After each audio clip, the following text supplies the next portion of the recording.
Days of Our Lives spoilers are saying that Abe Carver is basically floating on cloud nine right now because his ex-wife Lexie is back home.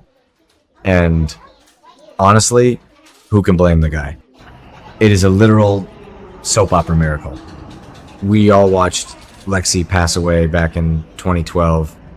It was one of the most heartbreaking storylines this show has ever done. And now she is just here, alive, breathing, walking around Salem like she did not spend the last decade in a grave. Abe is welcoming her back into his home, and they are going to try their hardest to start a completely new chapter in their relationship. But let's be real here. Is it ever that easy in Salem? No, never. There is always a catch, and the catch that is coming is going to be absolutely devastating. And then you have Theo, sweet, sensitive Theo. There is going to be some major family bonding time with Theo in the next 2 weeks, from June 1 to June 12.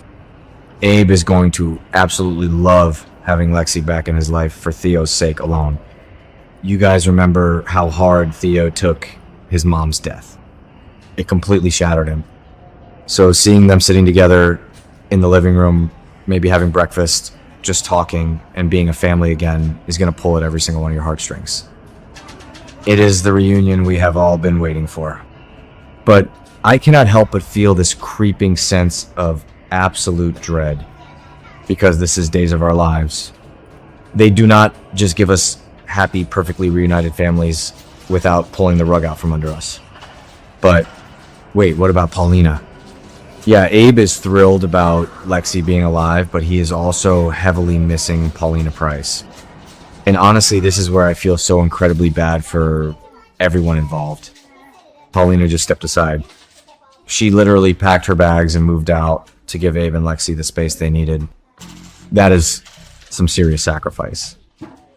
Abe is sitting in that house, looking at Lexie, but his mind is drifting right back to Paulina.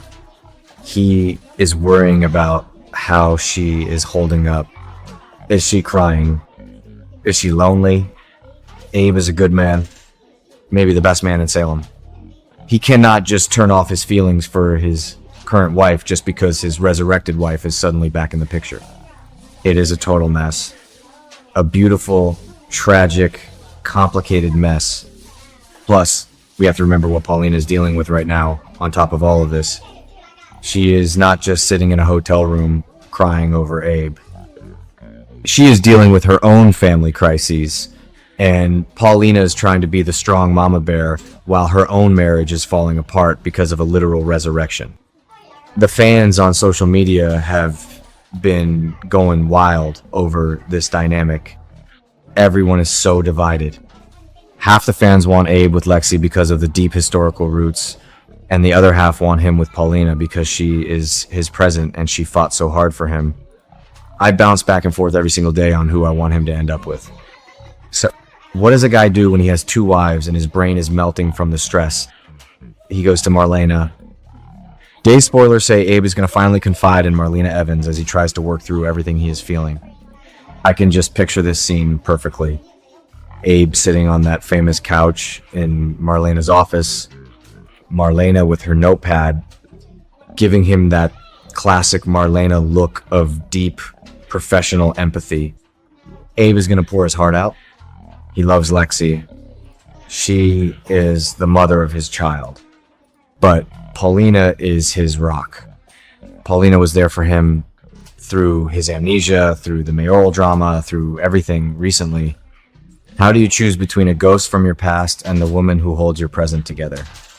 I don't think he can. And honestly, maybe I'm being too harsh on the writers, but why do they always torture Abe Carver? Just let the man be happy for 5 minutes. Okay, that sounded dramatic, but you get what I mean. But let's shift gears for a second, because the real shocker is coming from the DiMera side of town. Gwen Rizczech is on the prowl. You guys know Gwen. She is always looking for an angle. Always looking to cause some chaos and secure her own position in town.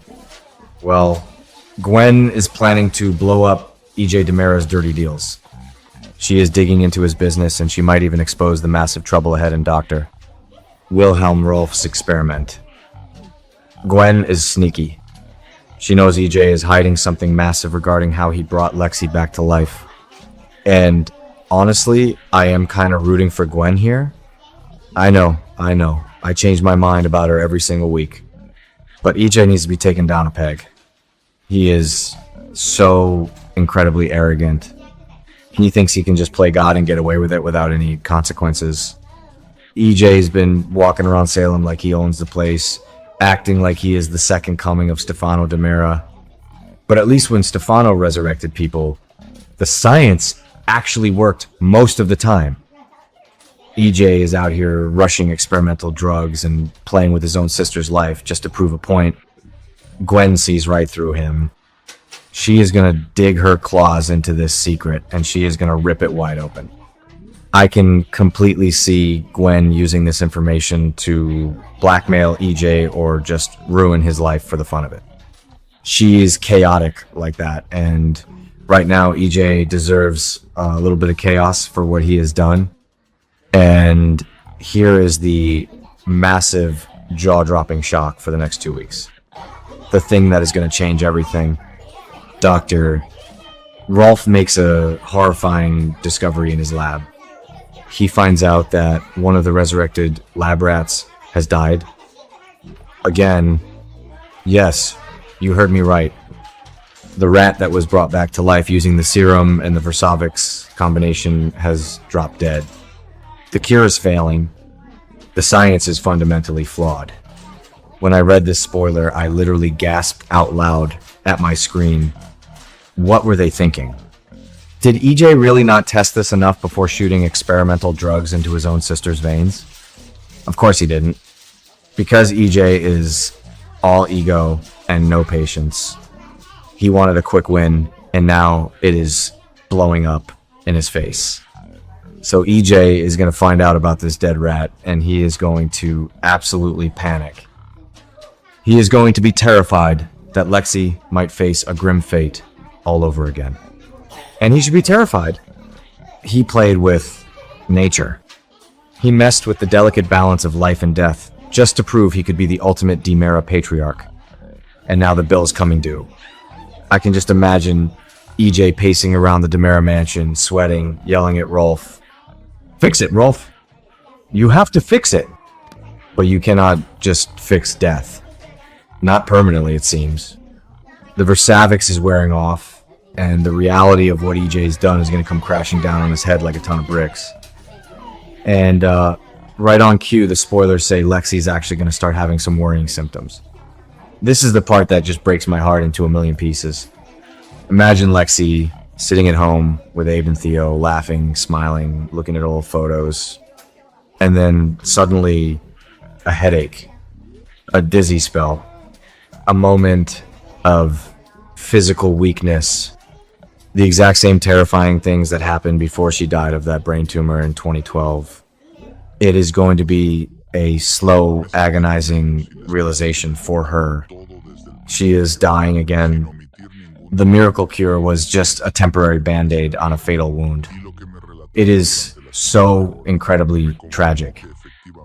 Who actually believes this is going to end well? Not me. I am bracing myself for absolute devastation. Think about what this is going to do to Abe. He just got her back. He just welcomed her into his home. He is just starting to believe in miracles again after years of heavy grief. And now he is going to have to watch the love of his life die a second time. It is cruel. It is so incredibly cruel. The writers are really putting us through the emotional ringer this summer. I mean, last week we were all cheering because Lexie was awake. And a few episodes ago we were so full of hope for this family. Now it is just a ticking clock counting down to a tragedy. Sometimes you have to zoom out and look at the bigger pattern of this show. Days of Our Lives loves a good resurrection story. Stefano, Marlena, Will, they have all come back from the dead. But this storyline feels different. It It feels darker and more grounded in the tragedy of false hope. EJ trying to be the hero for his family, but ending up being the villain who tortures them with a temporary resurrection is such a classic DiMera move. It is poetic, but it is painful to watch. Abe is going to completely destroy EJ when he finds out that EJ knew the risks or that the drug is actively failing. The fallout from this is going to be nuclear. The Carver family will never forgive the DiMeras for this. So, yeah, the next 2 weeks from June 1 to June 12 are going to be an absolute roller coaster of emotions. We are going to get those sweet, tender, nostalgic moments with Abe, Lexie, and Theo that will make you smile. We are going to get the deep emotional angst with Paulina and Marlena that will make you think. And then we are going to get the absolute horror movie scenario in Rolf's lab with the dead rat and Lexie's failing health that will make you scream at your television screen. I am honestly exhausted just thinking about it. But, you know, I will be glued to the screen every single day. Because as much as I complain and rant, I care deeply about these characters and I need to see how this plays out. Let's just hope Abe survives this impending heartbreak, because I don't know how much more that poor man can take.